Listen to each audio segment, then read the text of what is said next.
Welcome, everybody, to the City of Farmers Branch special called council meeting for Tuesday, June 23rd.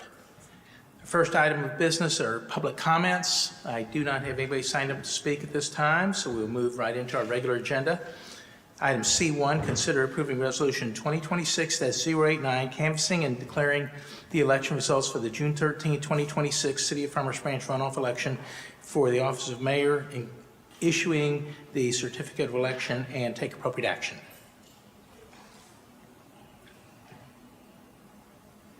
There's no presentation on this. Okay.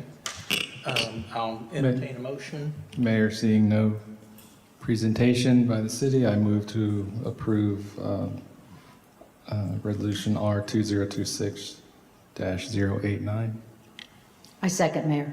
Thank you. We have a motion and a second. If you would, please indicate your vote accordingly.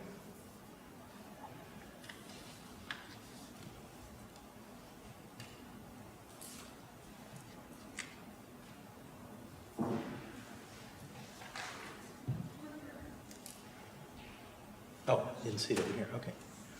Motion passes. Thank you very much. Next up is item C2. Conduct city council orientation for newly elected and existing council members and review governance, legal, and ethical responsibilities and requirements.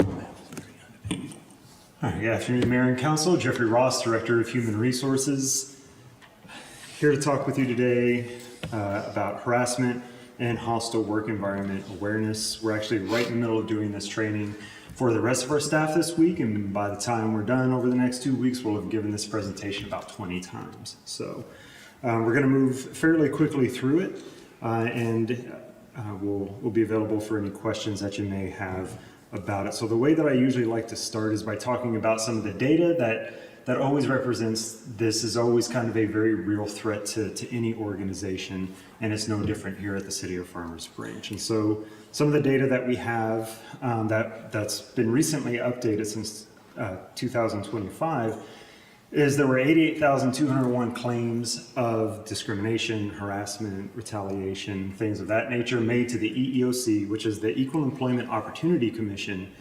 They were made to them in 2025. This is the federal arm of the government that takes in all complaints related to these sorts of things coming from the workplace. Now we look at that number, and that's a pretty big number, and if we compare it with some information from a separate study that was done, 85% of people who experience this sort of thing, they never file a formal charge either with the EEOC or the Texas equivalent, which would be the Texas Workforce Commission.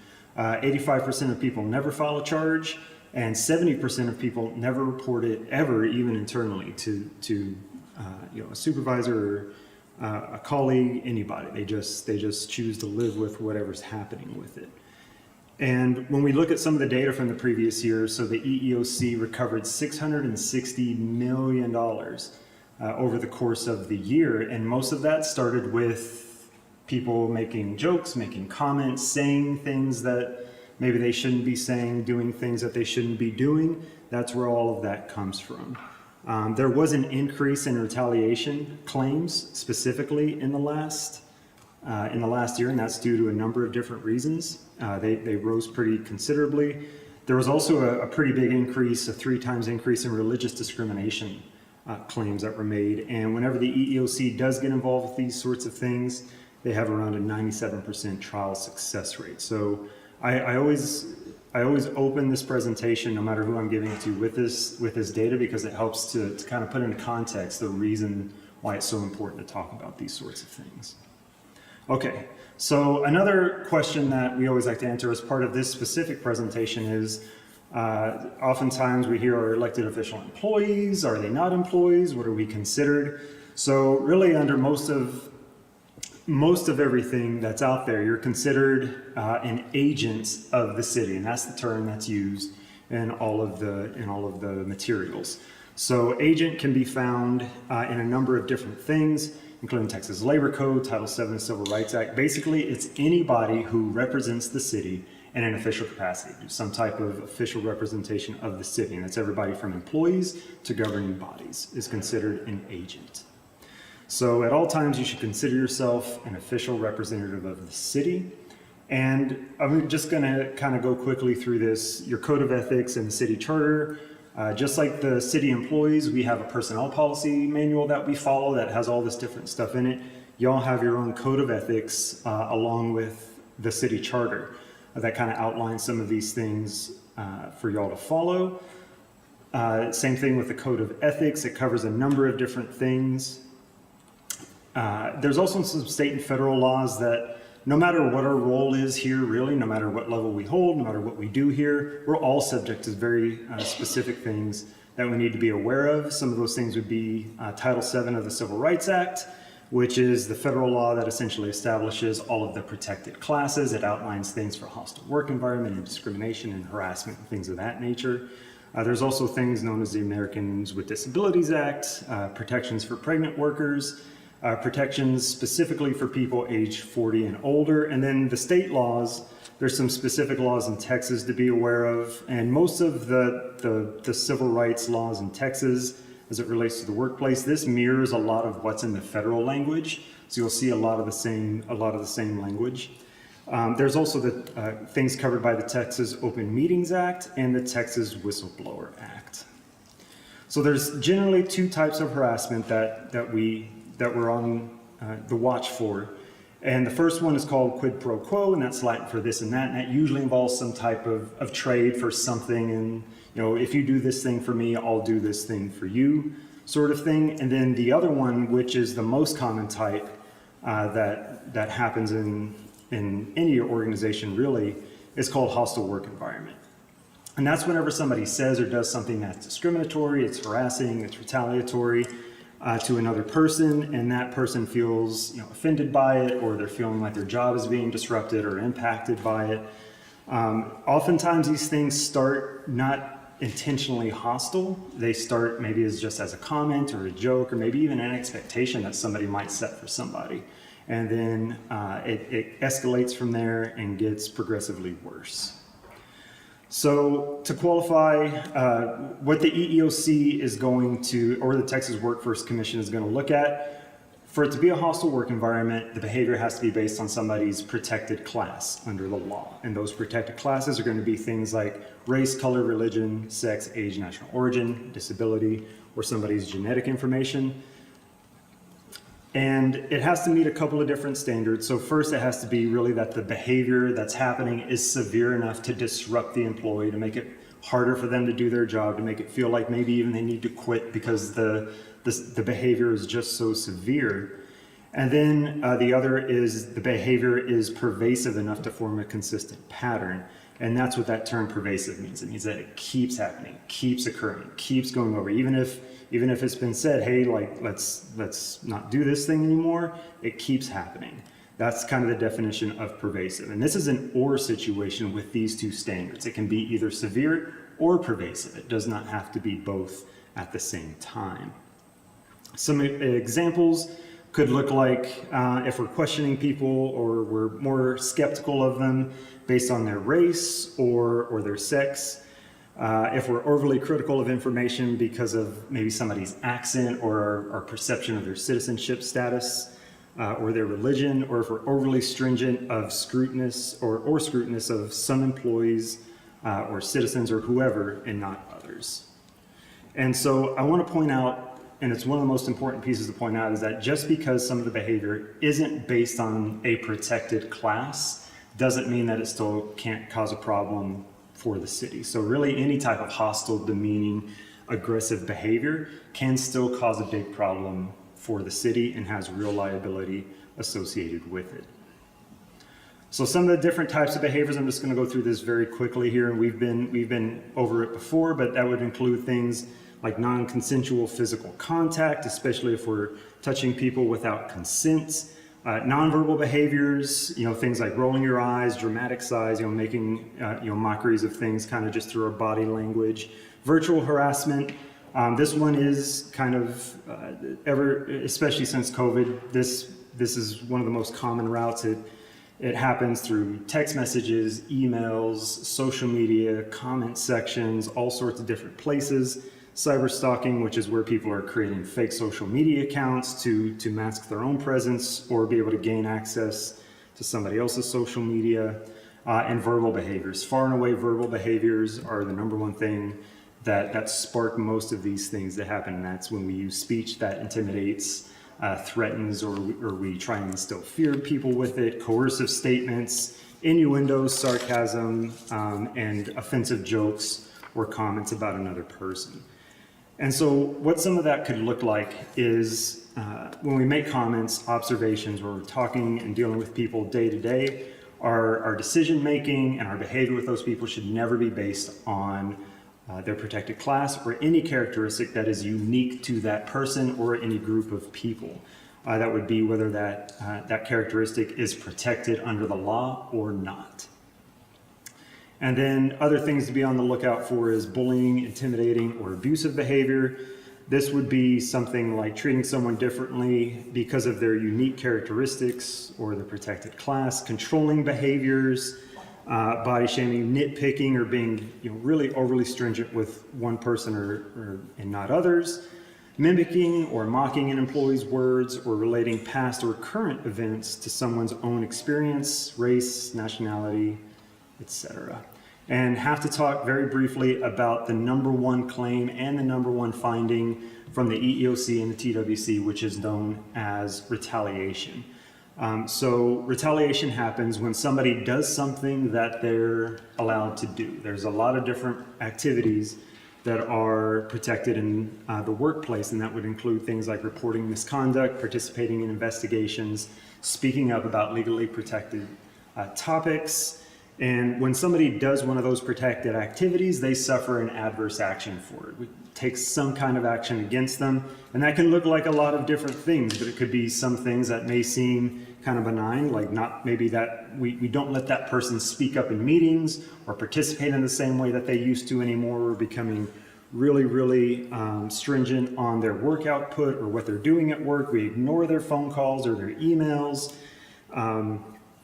Or we may even just openly defame them, something like that. So because they've done something that they were allowed to do, and retaliation is very simple, and it's the reason why it's the number one finding and claim.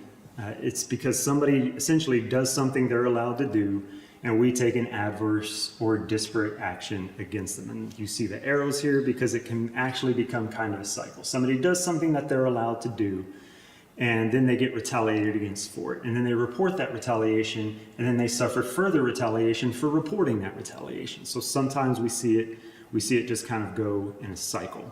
And why it's the most common finding is really the standard for demonstrating retaliation is less than it is for proving discrimination or harassment, just because those things require certain levels of, you have to have some type of evidence to be able to demonstrate that it's happened. But with retaliation, really the standard is the person did this thing and they were allowed to do it, and they somehow suffered an adverse action because of that thing. So consequences and implications, this is an important part. So under the Texas law, we committed an illegal employment action if anything, harassment, discrimination, retaliation, if any of those things occur, and we either knew or should have known that that behavior was happening, and we failed to take immediate or appropriate action. That's when we would be liable as an employer, and we can suffer things like reputational damage. Civil lawsuit liability is always going to be out there, and based on the severity, could even look like jail time or criminal charges, especially if it's something that turns physical. And an important thing to note under Texas law is, as an agent representing the city, if an illegal employment action occurs, you knew about it or you should have known about it, we didn't take immediate or appropriate action on it, can be personally sued. Outside and separate from the city, meaning you're responsible for your own lawyer, court costs, defense, all that sort of stuff. And that's a little bit, that's specific to Texas law and not necessarily in federal law. So what to do if you experience it? We always tell everybody the best thing that you can do is tell the person to stop. Whenever possible, and if you feel safe enough, let them know that what they're doing is not okay. And if you can, find some type of way to document that. Send an email, send something else saying, hey, you and me had this thing, I want to let you know I wasn't comfortable with it, and this is documentation for that. But what we want you to do regardless, you may not always feel comfortable enough to tell the person to stop, but we want you to report the behavior regardless. And so when you do that, there's a couple of different ways to do that. So if what you're seeing is happening to a city employee, you want to report it to the city manager, preferably by official city email so we have record of it. If the action or behavior is happening to somebody who's not an employee, then that really falls under your code of ethics in section 2-284. And then your responsibility, just like everybody else's as an agent of the city, our comments, our behavior, our speech, our actions should never be tied to somebody's personal characteristics, something that's unique to them or a group of people, whether that is a protected class or not. We shouldn't be doing it. We should also never retaliate against people for doing something that they are allowed to do. And we always say that prevention is always better than reaction. And so we're all responsible for our own behavior, and there's always things that we can do ourselves to make sure that we're behaving in the way that we want to behave the best. And sometimes we just ask ourselves some of these questions because we're all guilty of it at some point. Reflection is really an important part in prevention of these things happening further. And no matter your level here, no matter what we do, no matter if it's part of the governing body or anything that we do for the city, we can all create things for good or for bad. So, with that, pause and take any questions. Thank you very much for your report. Councilwoman Gonzalez? Nothing for me. Thank you so much. Councilwoman Bennett? Thank you, nothing for me. Councilman Reed?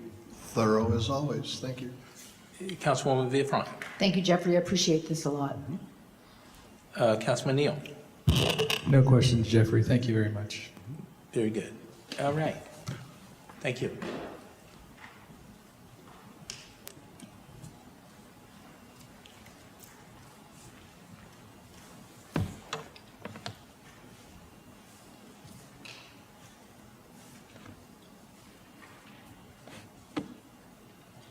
Okay, good evening, everyone. My name is Jay Patel. I'm the Finance Director for the city, and today we'll be presenting our annual Budget 101 presentation.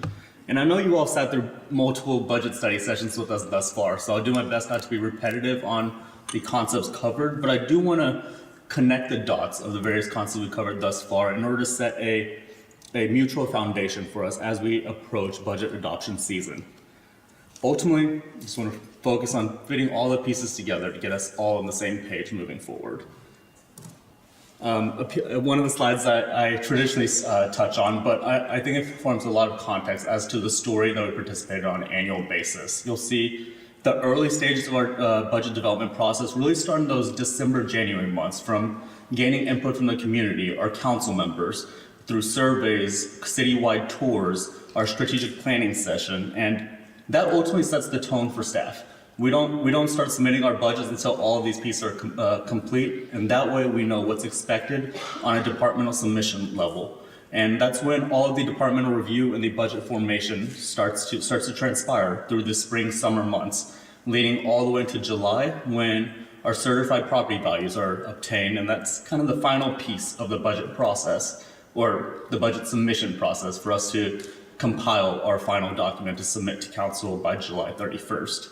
Thereafter, we go through the tax rate and budget adoption process in the month of September, and the new fiscal year begins on October 1st. During the November months is where we really finalize that budget book for our GFOA submission, our Government Finance Officers Association submission, which we've received a certificate on an outstanding budget for the past over 20 years. So definitely great. Definitely hats off to our finance staff for that accomplishment and the consistency of that process. Just a high-level overview of all the funds involved within the budget book. We have a $170 million budget, and here's the buckets, the categories, just the various types of funds that we're working with within the budget book itself. First and foremost, your general fund, which is the city's main operating fund. And you'll see there's various services involved in each of those categories. Our primary investment, or our largest investment out of our general fund, is public safety, our fire and police investments, followed by the general government category, our city administration, finance, economic development, planning, etc., as you can see on the screen, followed by culture and recreation, our parks department, and thereafter public works, which has much to do with the street maintenance aspect as well as the sustainability and public health parts of that fund. You'll see these special revenues and restricted funds labeled within the other funds section. Hotel Motel Fund, which we'll dive into throughout the presentation, but derived from room revenues for people who visit our city, and that percentage of that room revenue is restricted and goes into the Hotel Motel Fund, which can later be used to generate, is required to be used to generate additional heads and beds for our community, essentially to create additional inflow or traffic for people visiting our community. And then Enterprise Fund, the business type fund, which is expected to self-sustain its operations, not just operating, but the capital included within those funds. And then internal service funds. These can be viewed as a sweep fund in the sense that the inflows into the fund should meet the expenditures going out. So just take, for example, the fleet services fund. The charges are distributed based on the service level provided by general fund, the enterprise fund. So everyone's paying their fair share into the fund to pay for the expenditures that are derived within. A high-level overview of the various components within that $170 million budget. And you'll see it's three primary categories on your screen. The largest category is the general fund, approximately 54% of that, followed by the water and sewer fund, and the capital projects fund. And those are essentially the primary component of most cities' budget process. Therefore, it's paramount to understand the inflows and outflows within these funds primarily. Just to dive into that first largest portion, which is the general fund. And I'll focus on the revenue side first. In terms of revenues, 50% of our revenues in the general fund is derived from property taxes, and that's split approximately 30 on the residential side, 70 on the commercial side. 25% from sales and use tax, and then you'll see the other 25% broken down within those various categories, primarily your charges for services, so which are derived from landfill fees, EMS, various other charges for services, which we charge our residents for services rendered. Secondly, on the expenditure side, you'll see where our allocation is split within the general fund, and that's those four categories which I mentioned earlier, our largest being our investment in public safety. And this is a walkthrough of the process itself, or the timeline. You'll see that we receive our certified values in the month of July, here right around the corner, and that's when a lot of the calculations begin. The tax assessor, the appraisal district submits the certified values, and the tax assessor and collector is who calculates the various rates for us to plug into our budget process. And there's three rates that are calculated from the tax assessor. Our INS rate, which is the interest and sinking component of our tax rate. So your property tax rate has two separate components: your maintenance and operation, which funnels into the general fund, and your interest and sinking, which offsets your debt service obligations for your city. The INS rate is what's calculated by the tax assessor, who calculates the exact rate that we need to pay our debt service obligations for that given fiscal year. The second rate is the no new revenue rate, which is a like-for-like comparison for revenues derived from properties between both fiscal years. And the like-for-like is where it gets a little tricky, because there are two carve-outs within that amount. The first carve-out is we essentially any property that was taxable last year that's no longer taxable this year, because we're comparing like-for-like properties. Therefore, we can't take into account properties that were on the tax roll last year and not on tax roll this year. So that amount is carved out of the no new revenue calculation, as well as new construction properties, because those properties were not on the tax roll last year and they are this year. Therefore, that no new revenue rate is a derivative of how can we capture the exact amount of revenue we did in the previous fiscal year based on the same amount of properties in question. And lastly is the voter approval rate, which is your INS rate, which the tax assessor calculates for us, plus 3.5% times your no new revenue MNO rate. So the maintenance operations piece of the no new revenue rate plus 3.5%. Those three values will be calculated and provided to us in August and will be a part of the presentation in our discussions going forward. Council votes in August to set a maximum tax rate. Therefore, we set a ceiling. We can't, throughout the process, we can't go above the ceiling, but we can go under at that point. And then the hearings in the month of September and bills are mailed out in October.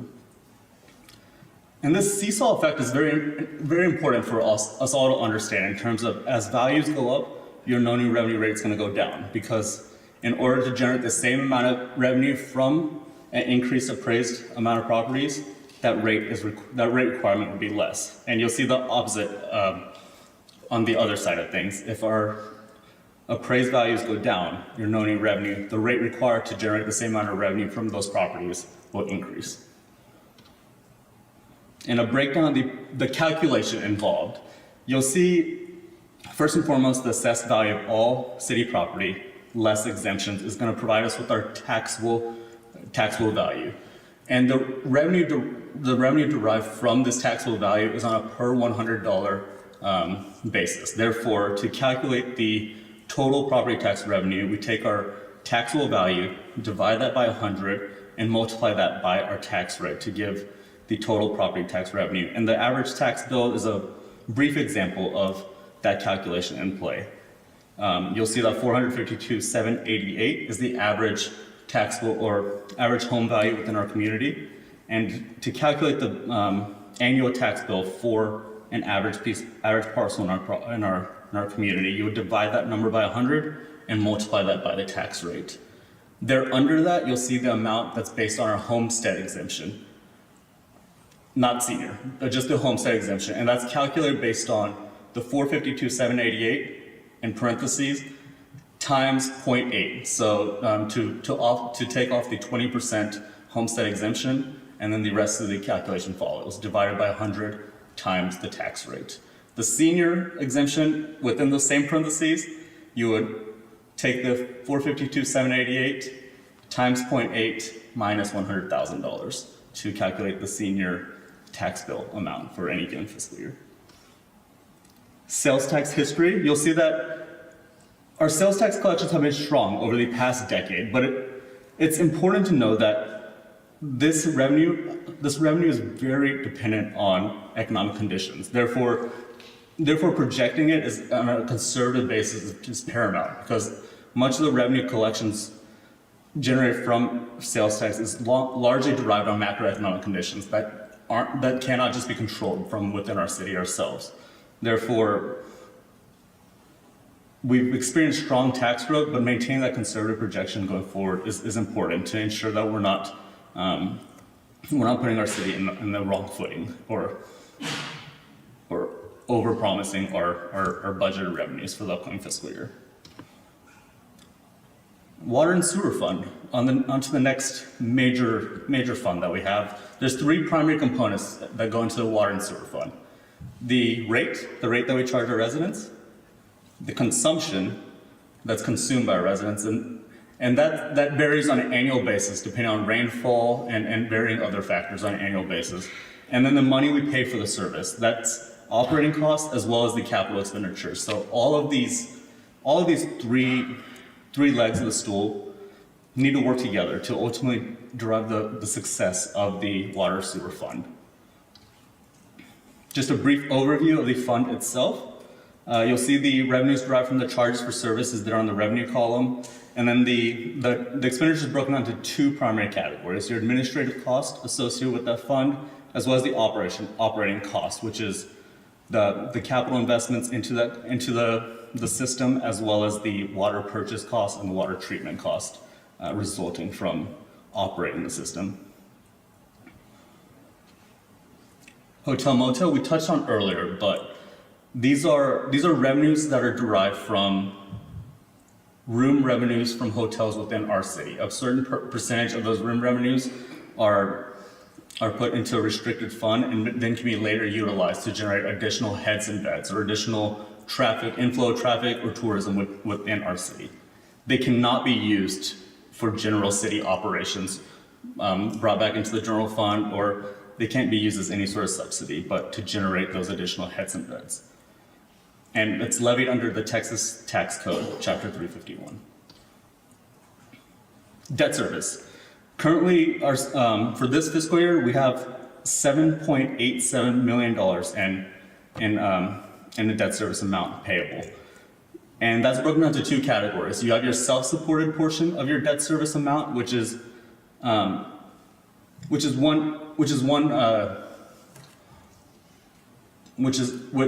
our Series 2022 CO, which was for our multi-sport center, and the commercial lease revenues derived from the multi-sport center offset the debt service obligations, therefore leading the term self-supporting. Therefore, it's not backed by property taxes. The 5.63 is not self-supporting, therefore it would be backed by property taxes, and it's offset by that INS portion of the tax rate calculation. And CIP, or Capital Improvement Plan, my favorite part of the budget book, and quite frankly, any budget book that I open, this is the first part that I'll go to within the budget book, even before the general fund, just because it signifies the joint investment within our community, what our long-term plan is, and where we want to allocate, what projects we want to work on for the sustainability and growth of our community. Therefore, you're going to see road projects, water infrastructure projects, facilities projects, streets projects. It tells us where our long-term investments are going to be within our city. You'll see that within 40 pages in our budget book, from pages 209 to 249, but it's very interesting in terms of this. It tells a story about our community and where we're choosing to invest our dollars long-term.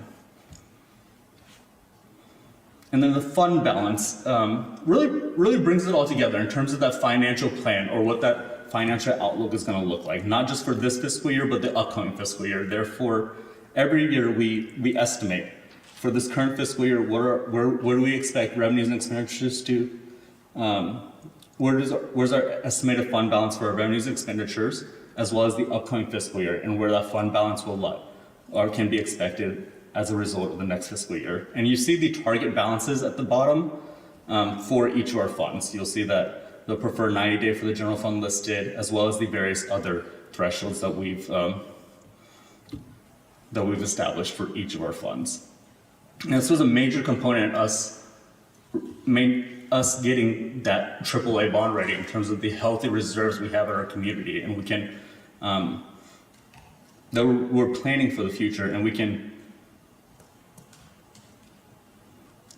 that we're setting ourselves up for growth in anything that may occur within our city. Therefore, I really like this slide. It's the first page in your appendix, but it really puts together the book in terms of what our long-term vision is and where we expect these funds to end at any given fiscal year. And with that, I'd like to conclude my presentation and have you answer any questions you all may have. Thank you very much, Jay. Councilman Gonzalez? Thank you, Jay. I did have questions, but then as you went on, you answered it, so thank you. Councilman Bennett? Thank you, Jay. No questions. Thank you. Councilman Reed? I'm good, thanks. Councilwoman Villafranca? Couple of quick questions. In slide 5, Yes. just out of curiosity, it's interest and rents, 2%. Are you able to expand on that at all? Interest earnings, yes. Interest and rents, at the very top on the. Yes. The interest earnings portion I can speak to. The rents, I would need a budget book, but let me follow up with you on that. If that's No okay. worries at all. And then fines, forfeits, and assessments, can you just give me a general idea what that, the forfeits mainly? Forfeitures. Top left, Yes. If not, it's okay, it's not anything pressing. But maybe I'll set up a one-on-one and you can That's school perfect. me. I would love for you to That school is me a little bit perfect. more. Yes, ma'am. I'd be happy to. And then I think it might be slide 6. Yeah. No, the next slide, I'm sorry. Cecil. Actually, I don't know which slide it is. It's the slide that talks about homestead and senior exemptions. And think I this have spoken to many people that quite a few people actually that are not aware. Are these things that are able to be done retroactively, like homestead and senior exemptions that you're aware of? I don't believe on a retroactive basis, but it can definitely be applied for in terms of any future tax bills. So they have to do that at the beginning of the year? Residents have to do that at the beginning of the year, do you know? They can do it anytime during the year. Anytime? Yes. Okay, You Yes, can't but- do it. I didn't know. Thank you, I appreciate that. Absolutely. Councilman Neal. Thank you, Jay. Yes, I do have quite a few questions. Mayor, I heard you made the comment earlier, and you may not have this answer, maybe our city manager could help or chime in. You made, sorry about that, you made the statement that our tax revenue is generally 70% business, 30% residential. And it's my recollection as I look back in the history of Farmers Branch, I think that percentage was a little higher than 70%, if I'm not mistaken, 75, maybe even approaching 80%. Do you have any idea, or does anyone have an idea as to why this number's coming downward? I know we built out the west side and we had more residential over there, but are we just not keeping the businesses here? Are we not getting enough from the businesses? Are we giving away too much in economic development incentives? What's sort of the explanation as to why that's a downward trend, if you happen to know?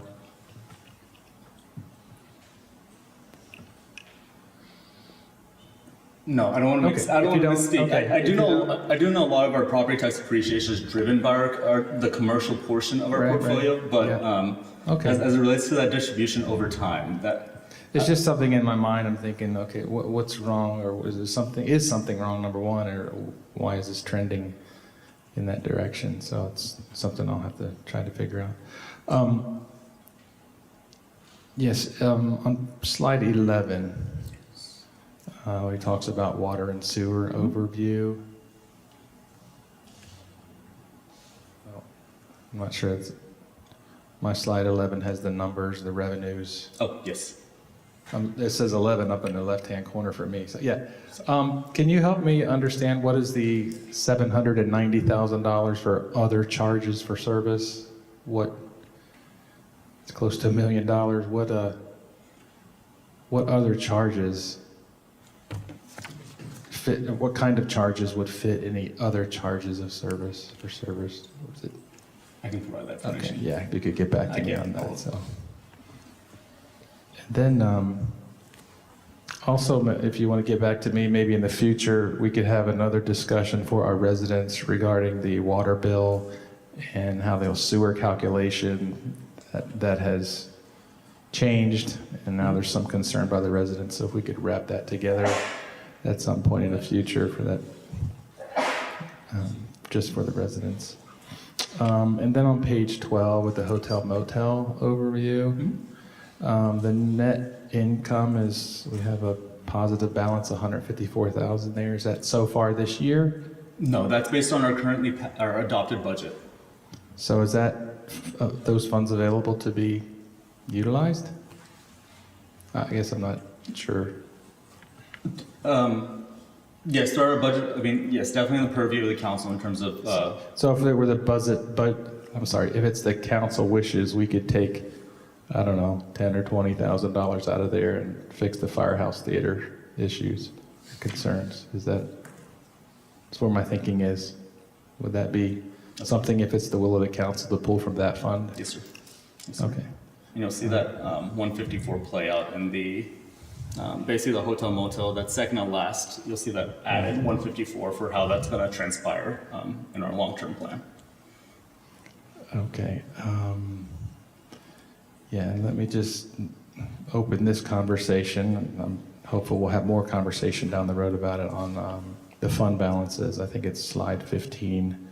And I think I brought this up last year, and I would like to know if council, as well as the city, we have a general fund balance there of, looks like about 90 days of a target, and we seem to be over that at this point. Can you explain why we're at 90 days as opposed to 120 days or 60 days or anything in between? That is, so 90 days is the most commonly recommended best practice amongst the GFOA, within GFOA's best practices. Now I can, my most recent city, it was a 120-day policy which we established, but it differs from community to community and the expectations from the council at that given time. Right, But and- 90 days is the most common. Right, target and I balance. understand that may have an impact on our AAA bond rating. Do you know what the number would be, or if you could get back to me on this, at what point, if we were to lower that number, would we impact that AAA bond rating? I can look into If, that. if we were to go to 60 days, we could save $7-8 million right there. Is where I'd like to go, but if that's going to impact our AAA bond rating, maybe there's a happy medium we could discuss in the future. Absolutely. I'll follow up with that after research on best practices and et cetera. And the bond rating perspective of that as well. Okay, great. Thank you. That's all I have, Jay. Good job. Absolutely. Thanks. Thank you. A few follow-up items, but I will get back to you. Does anybody else have any other questions for Jay? Seeing none, thank you, Jay. Absolutely. Thank you all.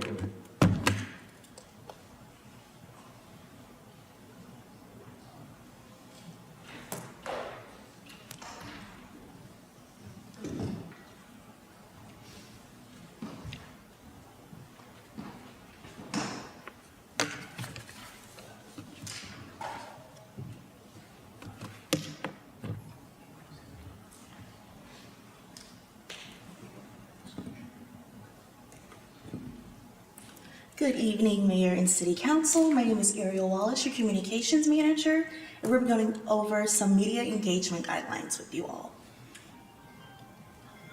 So the purpose of today's briefing is to provide the Mayor and City Council with clear understanding of expectations for media engagement, reinforce goals, accurate, unified, transparent communication throughout the city, as well as ensure alignment with the Texas Open Meetings Act, the Public Information Act, and the media relationship policy for the city.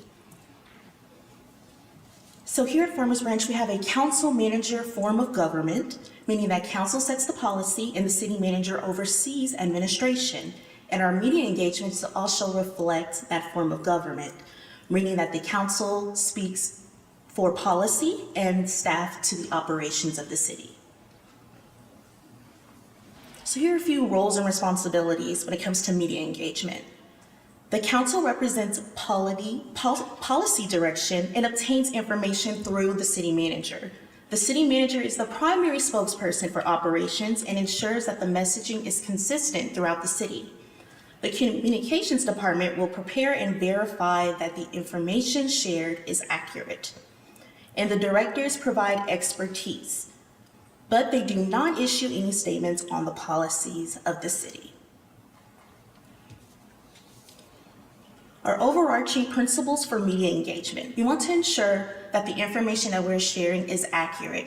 It is very important that what we are sharing is truthful and transparent to our residents. And by transparency, we mean that we are clarifying between our personal views versus our council positions on issues with the city.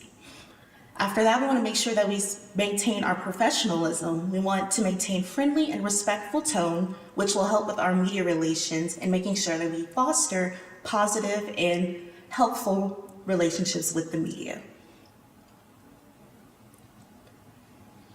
So we have three main media outlets. We have national media news that covers issues of national interest. We have our local news media that covers local issues in North Texas, like our NBC5s and Fox 4s. And we have our community news media, which our main one is the Branch Herald, which covers community news and events for Farmers Branch. Next are some do's and don'ts of what council members may do and should avoid when engaging with the media. Some do's: you can express your individual views on policy.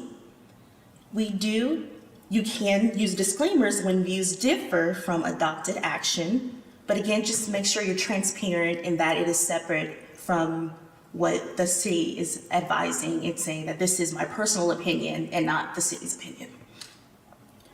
If you are brought with a question by media and you may not have all the information or you just don't feel comfortable answering, you can say no comment when appropriate or refer them to the city manager when you don't have all the details. Finally, whenever you speak with media, please notify the city manager and just let him know who you spoke to and what did you say, just so we're all transparent and on one accord. Here's some things that you may want to avoid when engaging with the media. Discussing any personnel, procurement, litigation, or confidential matters, implications of quorum consensus outside of the posted meetings, issuing any statements conflicting with adopted city policy, and sharing non-public information. Again, going back to just making sure you aren't discussing any personnel, procurement, litigation, or confidential matters with the media. When handling media inquiries, any operational questions need to go to the city manager. Any policy-related questions you are allowed to answer, but again, as we said earlier, please notify the city manager of what you told the media, just again, so we're all one page. And any sensitivity issues, you need to stick to the coordinated talking policies and points that are developed by the city manager and the communications department. So when those sensitive issues do arrive, just making sure that, again, we're one city, one voice, and that we're all sharing the same information about that topic. Our crisis communications expectations. Emergency communications flow through the Emergency Operations Center. During emergencies, a separate crisis communication action plan is activated. Communication support through the EOC, the Emergency Operations Center, during a crisis. It is recommended that council members avoid independent statements during crises, and it's important to have one voice during emergencies. So if there is a social media post, for example, last Friday of these roads are closed because of the flood, it's important that when you are sharing information, it's coming from that city page, and just to make sure that the information is accurate and residents know they can go to this one location during the emergency. So what are some things you can use social media for? Of course, promote city programs and events, repost and share any of the city's social media posts and any initiatives that we have going on. It is recommended that you respond to comments with statements of fact when your residents are asking you questions on your social media posts. And it's just a good habit to make sure city branded content is fact checked. In trainings and continuous improvement for our social media policies, we have our annual review of the guidelines, which is being presented today to you at orientation. And just want to make sure, that our information is updated as we present it to you all. You have the latest social media policy for you all. And thank you for allowing me to present to you today. Do you have any questions? Thank you very much. Councilwoman Gonzalez.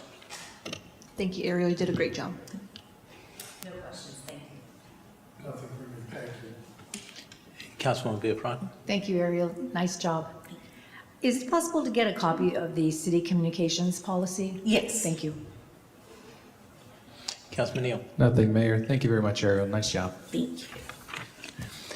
I do have one question that is regarding media that we send releases to and whatnot. If staff or residents, or even the council for that matter, see that there's a particular bias on some media, how would that be handled? And who should we address that with? So your question is bias from what the reporter is reporting on about the city and not necessarily something that we're sending out? Correct. Again, that kind of goes to just building our media relations with that reporter. Sometimes it's recommended that, well, not reach out, but just a lot of the times the bias comes from the reporter not knowing the city well, and they're just having that connotation. And so sometimes just introducing the reporter to some of our initiatives and policies, some of the more positive things that the city is doing. Again, we're not gonna bombard them and say, why are you saying mean things about us?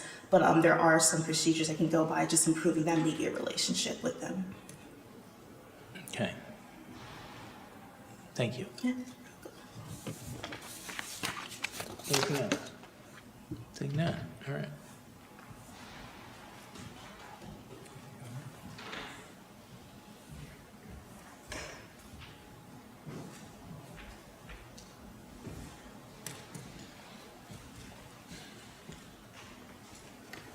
It's always so much fun to come down here and not get to sit down. All right, so the last time I did one of these training sessions, it was about a month ago for another city. The presentation took about 2.5 hours. Primarily, it's because there are lots of questions. I think as we go along, if you've got questions, by all means interrupt and I'll answer them. I'll try to reserve time at the end so that we can also talk about any other issues that you might have. But as we go along, feel free to ask questions. We'll talk about the Open Meetings Act, the Public Information Act, conflicts of interest, and Robert's rules in sequence. First is the Open Meetings Act. An open meeting, as you know, is any gathering of a quorum, which is defined by state law as any gathering of a quorum. Generally, quorum is defined as a majority of the members. Farmers Branch has a charter provision that says a quorum is 4. That is currently under consideration by the Charter Review Commission that may or may not be addressed at the next election. But as it stands right now, a quorum of the council is 4, including the mayor. A meeting is any gathering of a quorum at which public business is discussed. There are some exceptions. If there is a quorum present at a social function, if the purpose of the gathering is purely social in nature, technically it's not a meeting. Even if city business is incidental or discussed incidentally, of course, no formal action could ever be taken. Other circumstances that may or may not constitute a formal meeting are, HOA meetings or P&Z meetings where a quorum of the council happens to be present. For social events, nothing wrong with that if it's purely social in nature. Nothing wrong with having a quorum present. Be aware, though, I had that situation come up about 1 or 2 years ago in another city where a council member invited a whole bunch of people, including other members of the council, to a suite that she had rented at the racetrack in Grand Prairie. I think it's in Grand Prairie, right? She called me first and said, is this legal? Is it okay if a quorum of the council shows up? Well, is the purpose of the gathering purely social in nature? Well, of course it is. Will you be talking about city business? Of course not. Will you be voting on anything? Of course not. Well, be careful, but sure you can, and they did. The next day or 2 days later, social media exploded with photographs of the council members all together outside of a posted formal meeting. So you can have social events, you can have a quorum present, but be careful. For other board and commission meetings where a quorum happens to be present, or for HOA meetings or any other type of event where you see a possible quorum present. I think if we know that a quorum is going to be present, the city secretary will post what's called a possible quorum agenda, just to be on the safe side. If we don't have a possible quorum agenda posted, the hypothetical, which is a true life scenario, is a P&Z meeting where y'all want to know what the P&Z is doing and what they're talking about. I had one once, had 2 council members sitting in the front row. Nothing wrong with that, that's not a quorum. A 3rd council member then enters the room. I get a little bit nervous, and then when the 4th member shows up, now I'm starting to sweat. If you see that happening, my strong recommendation is it's not illegal. Do not sit next to each other. Do not communicate with each other. Don't chit-chat at all. Don't sit anywhere near anybody else. If you do, it's going to look like you're having an illegal meeting. Just don't sit next to each other. Don't talk to each other. The AG's office's open meetings video used to have a segment where they also say, don't get up and address the board or commission. I think that's a bit on the extreme side. But if you do find yourself at a meeting and you see, at any event for that matter, and you see that a quorum is present, don't hang out with each other. Be safe and not sorry. We all know what a walking quorum or a daisy chain is. It's a series of communications that involve a quorum, even though each individual communication may be among less than a quorum. If 3 members are present and they discuss an issue, and then one of them then discusses it with a 4th member, that's a daisy chain. If one member talks about some issue, a specific issue, with another council member, who talks about that with a 3rd council member, who in turn talks about it with a 4th member, that's a daisy chain. If one member talks about one issue with council member A, and then talks about it later with council member B, and then talks about it with council member C, that involves 4 members, and that's a quorum. That's the walking quorum or daisy chain concept. Texas law regards that as a criminal violation of the act. That is something for which you could go to jail. Therefore, if it ever happens, don't do it. We've had this conversation in the past where if a council member calls you and asks you about something that says, and they say something like, I've discussed this with other members, or even if they don't even say that, your first question should be, have you talked about other council members about this topic? And if the answer is no, then knock yourselves out. If the answer is yes, then you need to drill down. How many people have you talked to? Can't be more than 2 others, meaning a total of 4. That's important. And you need to be really diligent about that. So the daisy chain or walking quorum concept can occur not just with face-to-face communications, but also occurs in the context of telephone calls, emails, or text messages. So if you are communicating, in any combination of them, if you're communicating with somebody else by an email, and then they communicate with somebody else by email, and then it involves a chain of 4, that is still a daisy chain or walking quorum, a violation of the act, and it's because it's in writing electronically. There's the proof. There's the proof. So, with that in mind, the agenda, when we conduct meetings, we are required to follow the agenda. You cannot discuss in an open meeting anything that is not on the posted agenda. There are 2 exceptions. The first is to place an item on a future agenda, and we have an agenda item that talks about that. The second is to answer or ask questions of fact or policy to staff or to members of the public. That exception is rather vague, and it is very easy to run afoul of the Act's requirements. And so when we have someone speaking during citizens' input or citizens' comments, it is not unusual for them to ask questions. And even though technically responding to a question of fact or policy is not a violation of the Act, the problem is that when you do answer a question and somebody else will answer a question or ask you about that, it is so easy to violate the Act by engaging in a conversation with somebody who's speaking at the podium during citizens' input, that the standard recommendation is don't engage. They may ask questions. I had a council meeting last week where different city where somebody says, if you don't answer it, then I'm going to regard that as being a negative response. And then he'd ask the question and he would stand there and he'd wait for an answer. He was baiting the council. Fortunately, they did not take the bait. Do not engage with speakers during citizens' input, even if it's something important that you think you need to address. In some circumstances, some council members might, at the conclusion of citizens' input, make some comments and try to address some issue. I'm still worried about that because that, if it's not on the agenda, could be a violation of the Act. So you just have to deal with it. I'm sorry about that. Public attendance means that anybody in the world can attend a council meeting. Anybody, anywhere can attend our meetings.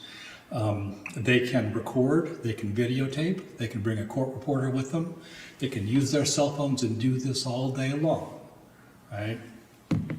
The only limitation on that is that if the recording or the attendance or the participation becomes unduly disruptive, then you can impose limits on it. The only circumstance I've ever seen where it was a problem was when we had a whole bunch of media personnel. They would sit in front of the dais and hold microphones up. That's okay, they can do that. I've had a whole bunch of meetings where a member of the press, a reporter with a cameraman would be in the room, usually on the side of the room videotaping. Nothing wrong with that, but they can't be interrupting, they can't be shining bright lights at you, they can't be jumping up in front of the dais with their microphones asking questions. But anybody in the world is allowed to record, to videotape, to bring a court reporter with them. We cannot stop them, they have that right. Closed executive sessions are also the other area under the Open Meetings Act that could constitute a criminal offense. If you participate in a closed or executive session, and it is not permitted under the Act, under the Open Meetings Act, your mere participation makes you responsible criminally. I can't tell you how many times somebody has said to me, well, I was just there. I didn't call the meeting and I didn't participate in calling the executive session. I was just there. Okay, that's participation. All of you, because the penalties are so severe, kind of have an obligation to ensure that your participation, your attendance, your mere attendance at a closed meeting is for a proper purpose. Ordinarily, actually always in Farmers Branch. All closed sessions are vetted by staff and by the city attorney before we even post it on an agenda. Generally, you can feel confident that it's being done properly. If you have a question about it, by all means ask. You kind of have that obligation to do that under the law because of the severity of punishment. We can only have closed or executive sessions for limited purposes. The Act outlines or delineates a series of purposes for which a closed session is allowable. And you all seen them, you know, economic development, personnel, legal advice is the most common. The purchase or sale of real estate when an open discussion or an open session might affect our bargaining position, and then security devices and security measures. There are a bunch of other ones. Most of them don't apply to us, but generally those are the most common. We do maintain certified agendas. You have the choice to either record them or maintain a certified agenda. I have a board that always uses a tape recorder. That's easy. But most city councils will use a certified agenda. It's that document that you see me filling out while I'm talking, while everybody else is doing business. That's a certified agenda. At the conclusion of the meeting, I'll have the presiding officer sign off on that agenda. It does not contain minutes. Sometimes I draw happy faces in there. Sometimes I had a council once where the mayor, not this mayor, different city, would not stop talking. And I would write, "Oh God, please help me, he won't stop." I can do that because when the mayor or the presiding officer signs the agenda, I fold it up, place it in an envelope, and I seal it. It is a criminal offense to disclose the contents of that certified agenda. So I can say, for at least 2 years, so I can say whatever I want. The mayor often doesn't really read it or approve it, so I can say whatever I want. I do ensure, though, that the time of the start and conclusion of the executive session is noted. I do indicate what the subject matter or the topic of discussion was. I do indicate or make sure that the date is correct. I identify who was present. And I also state in that certified agenda that no action was taken during the closed meeting and no action can be taken during the closed meeting. Often we will get a consensus, which is important because we need direction from the council. We can't ever vote in closed session. We can only vote on and take formal action in an open session, but direction is often given during closed sessions that staff can take and run with. And so the penalties for violating the act are, I think, severe. Generally, closed sessions or walking quorum daisy chain violations are Class B criminal offenses, which means a fine of not less than 100 no more than 500, or a jail sentence of not less than 1 month nor more than 6 months. The mere fact of an investigation by the DA's office or the Attorney General's office is all that matters. Even if you're found not liable or no charges are filed, if the public information is out that you're being investigated for violating the act, it's my fault. Because I didn't monitor close enough, or I didn't make sure that y'all weren't sufficiently trained, or that.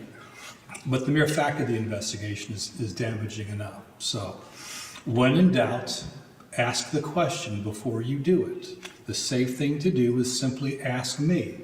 I can't tell you how many times in other cities where council members have been engaged in an email conversation among a quorum, and then somebody says, well, now I'm just going to copy I'm going to join the city attorney in on this thread because we might have a legal question. Then I'm looking and I'm seeing a series of emails, daisy chain communications among a quorum of the council outside of a posted open meeting, and I go into a panic. That's when I have to pull the fire alarm. So when in doubt, ask first. All right, so for the Public Information Act, the heading is incorrect, it's Public Information Act. Public Information Act deals with our records. The basic rule is that every record that this city has is public information. Everything that we have is presumptively public, and it doesn't matter what medium the information is recorded on.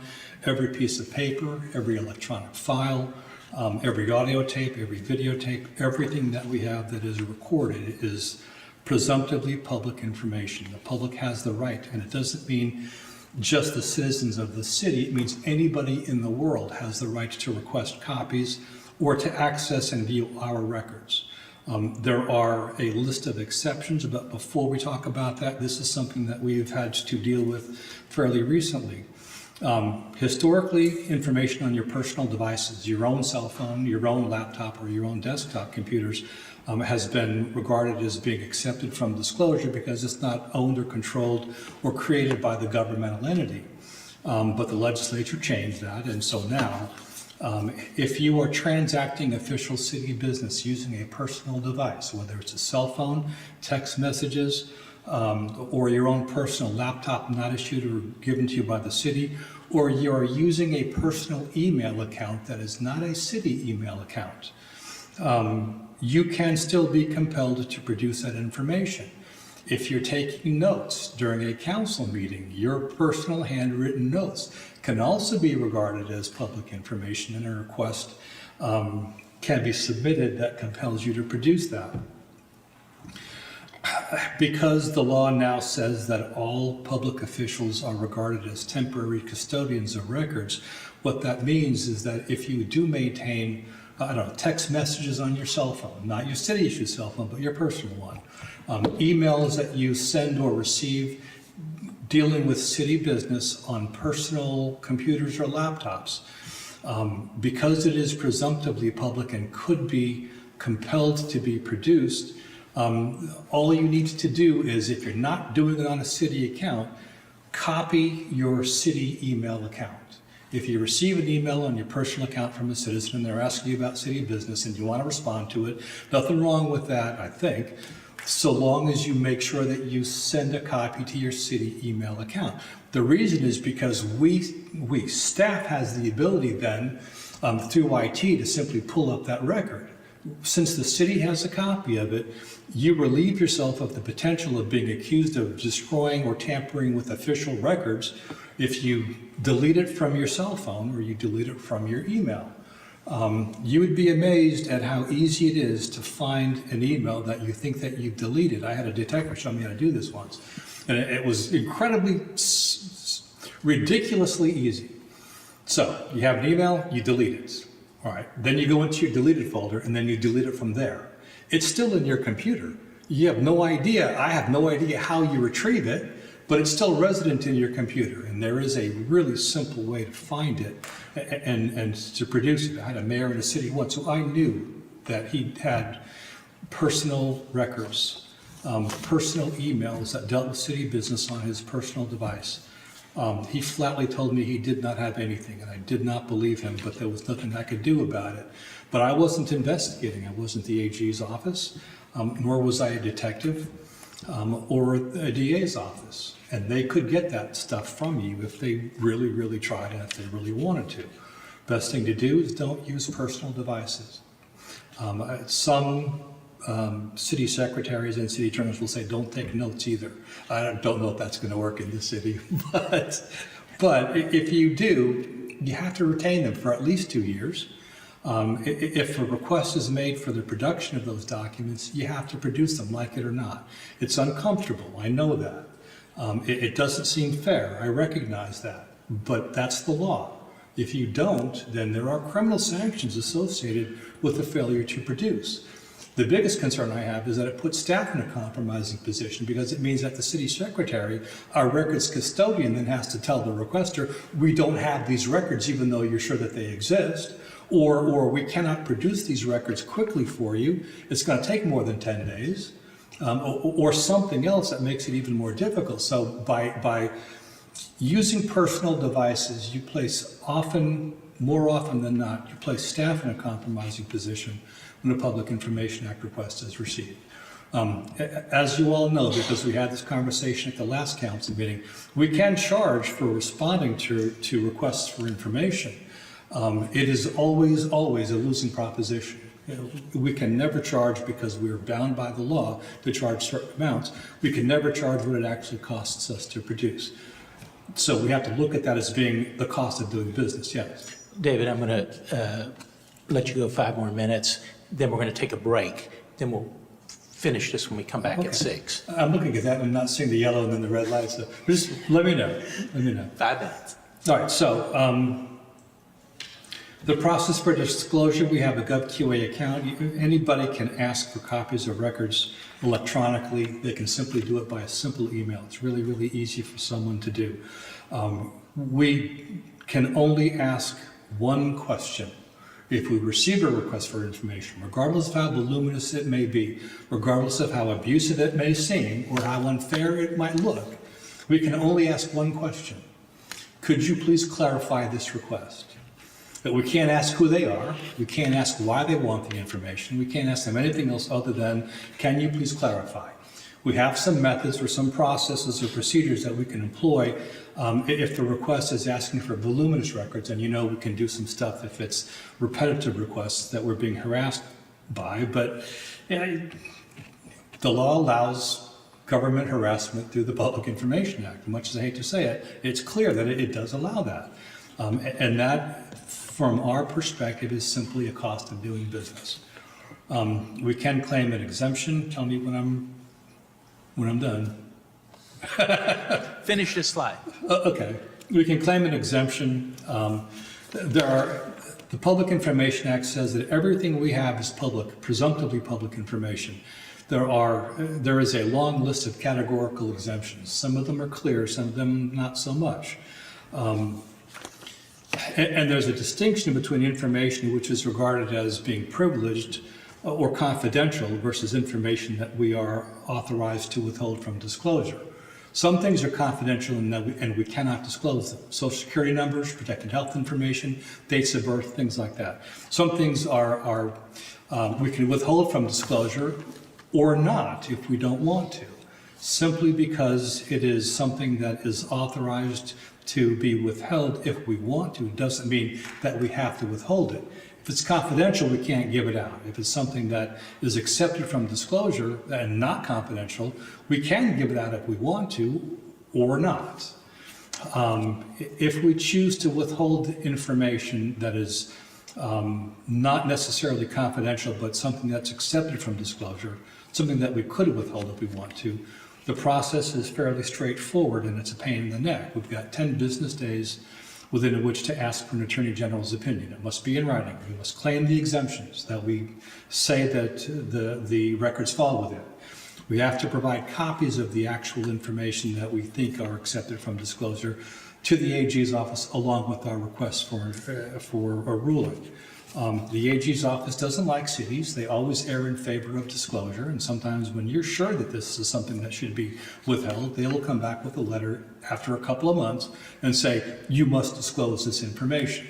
If we disagree with them, we only have one choice. We have to file a lawsuit in Travis County within a fairly short time frame and ask for a court ruling on it, and it's a pain in the neck and it's expensive. So with that in mind, we want to take a 5-minute break, or? No, we're going to take a break till 6. Okay. Then you're going to finish. Well, we could finish we could have, I don't suggest we have another meeting at a later time, but training sessions often take a lot longer than 45 minutes to an hour. If we wanted to do that, it's something that I propose. We've also kind of talked about every once in a while about maybe having a special training session dealing with Robert's Rules of Order and conducting council meetings.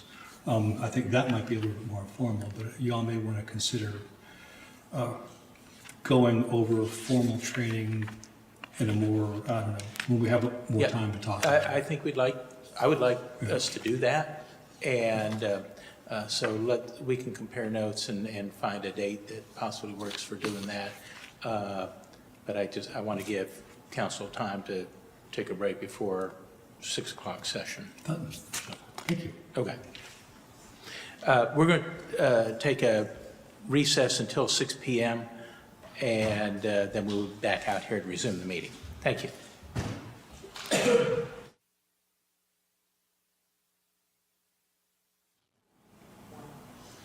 Thank you. We're back, and we had left off with our city attorney giving his presentation or a portion of the presentation regarding council orientation. We're going to resume that at another time, so I'm going to read us into executive session at this time. Two items.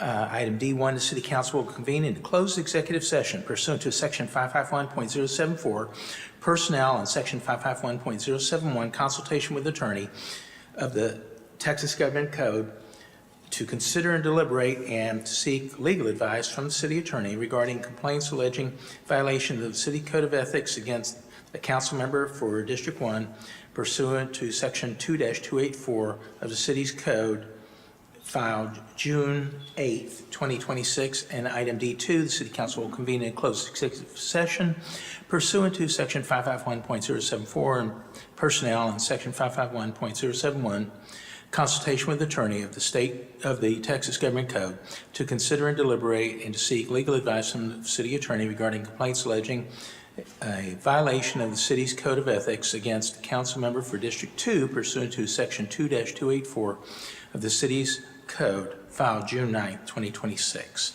So we will recess to the city manager's conference room, and then we will be back out as soon as we're done with that. Thank you.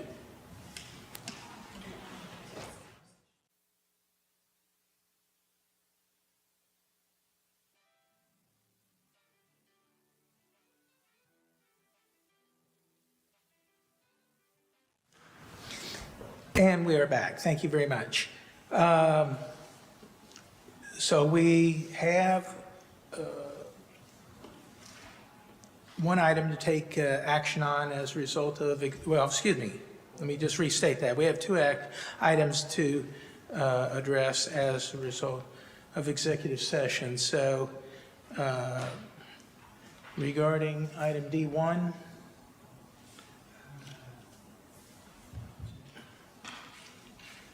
Mr. Mayor, I make a motion that for the item D1, we instruct the city attorney to employ an outside attorney to perform an investigation into the complaint. thank you. Second. We have motion and a second by Councilman Neal. Any further discussion? Seeing none. Please, if you would, please indicate your vote accordingly.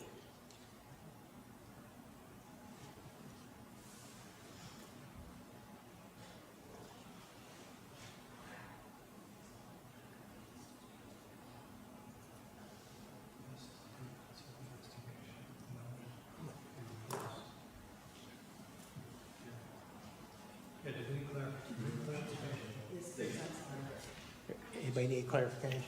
Yeah, could we restate the motion? The motion was to move forward with a independent attorney.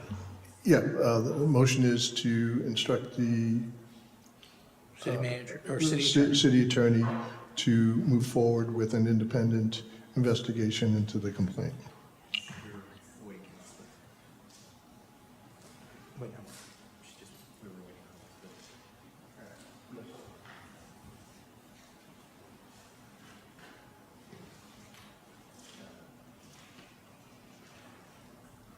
Motion passes.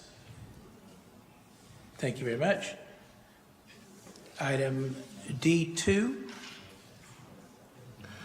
Mr. Mayor, I make a motion that we do not move forward with an investigation into the complaint.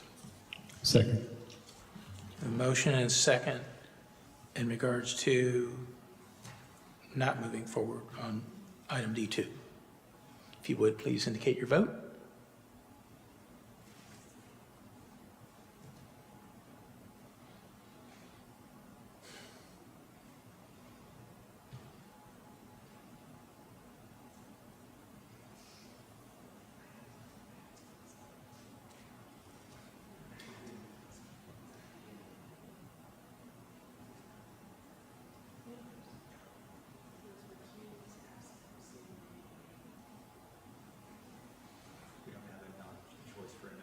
Okay, it's then to deny would be to deny moving forward. Right, so we're denying it, so the yes vote would be to deny moving forward, to not move forward. Yes. All right, so the motion on the floor is to not move forward with any further investigations. An affirmative vote in favor of the motion means to not move forward with an investigation. If you want to go forward with an investigation, you would vote no. If you want to not go forward, you would vote yes. Thank you. Anybody? Good. Do you want me to hit the abstain button? We don't have an option. No care system. Motion passes. Yeah. For clarification on the abstention, there is no option to not vote. And so the abstention, even though our rules currently provide that an abstention is not a vote in favor of or against, there may be some implication in the Robert's rules of some effect of abstaining. For our purposes tonight, the abstention simply is not voting at all, one way or another. Yeah. Okay. All righty. Well, that concludes all of our business for this evening, and so we will adjourn at 7:12. Thank you all very much.